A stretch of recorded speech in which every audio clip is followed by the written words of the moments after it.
द्रव्य पात्र विचारून संत सांगतात, धन देताना जाग राहा, धन घेताना जाग राहा. धन दारा दारा, दारा म्हणजे बायको. ज्याचं लग्न झालं त्यानं ऐका, बायको कीर्तनाला येऊ देते की नाही, जाग राहा.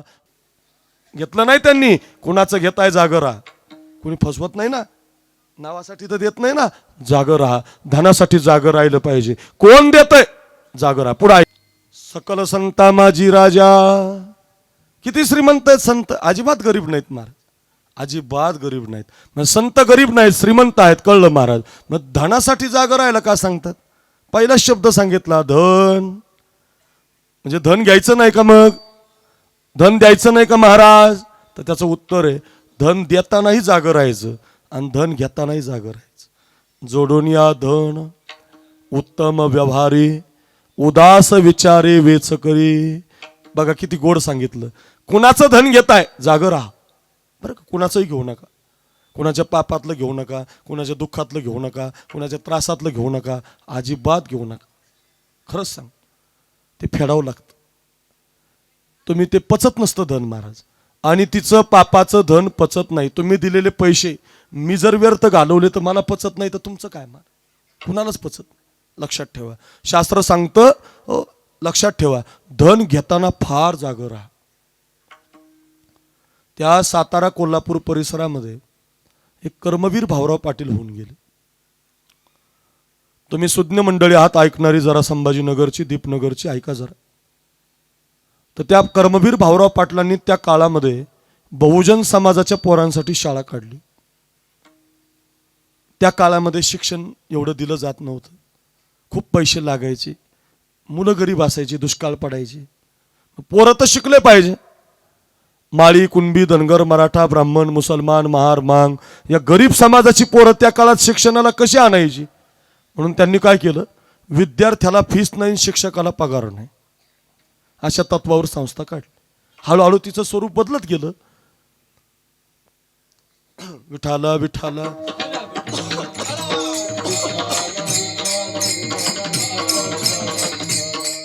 हळूहळू स्वरूप बदलत गेलं.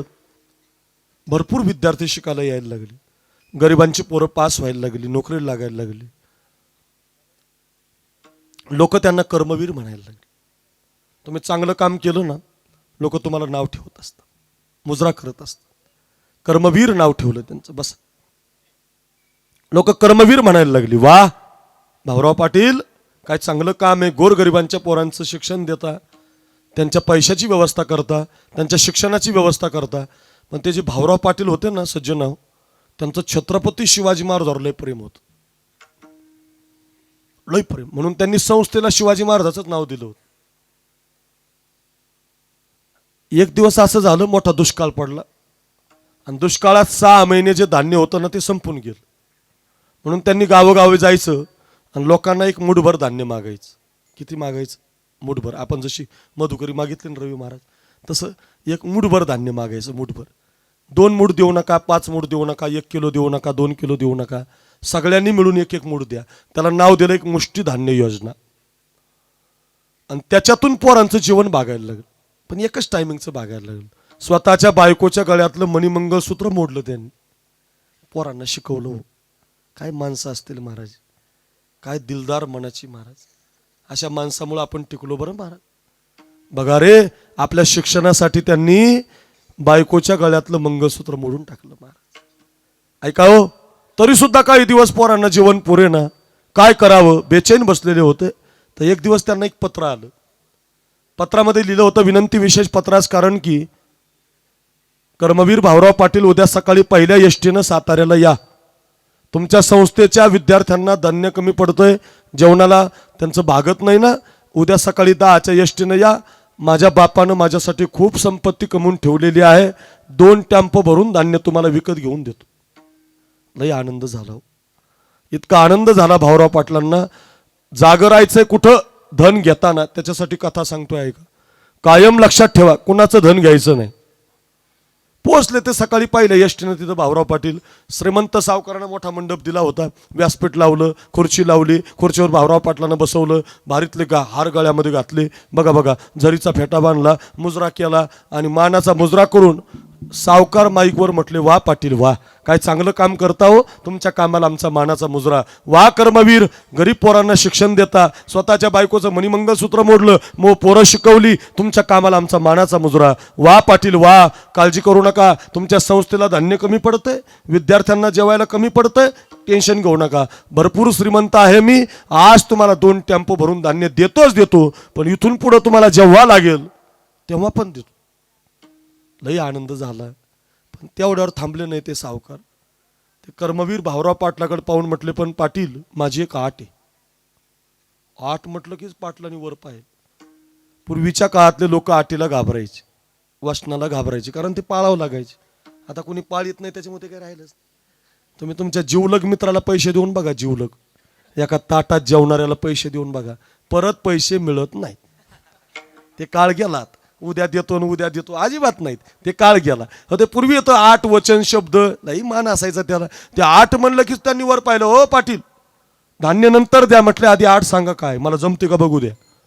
ऐका ऐका, काय अवघड 8 नाही म्हटले, काही अवघड 8 नाही म्हटले. काय 8 आहे? 2 टेम्पो भरून धान्य देतोच म्हटले. 8 फार सोपी आहे. तुमच्या संस्थेला जे शिवाजी महाराजाचं नाव दिले ना म्हटले, फक्त तेवढं बाजूला काढायचं आणि माझ्या बापाचं नाव तुमच्या संस्थेला लावायचं. एवढा राग आला त्या भाऊराव पाटलांना, लाल डोळे झाले त्यांचे. डोक्यावरचा फेटा खाली टाकला, गळ्यातले हार खाली टाकले, सावकाराच्या हातातला माईक हातात घेतला आणि तसे नाही निघून गेले. सावकाराला काय म्हटले ऐका, हो श्रीमंत सावकार, ऐका ऐका, एखाद्या वेळेला हा भाऊराव पाटील स्वतःच्या बापाचं नाव बदलू शकतो म्हटले, पण संस्थेला दिलेलं शिवाजी महाराजाचं नाव कधी बदलू शकत नाही. तुमचं धान्य तुम्हाला ठेवा, तुमचं घर तुम्हाला ठेवा, तुमच्या धान्यानं माझी पोरं मी शिकवणार नाही.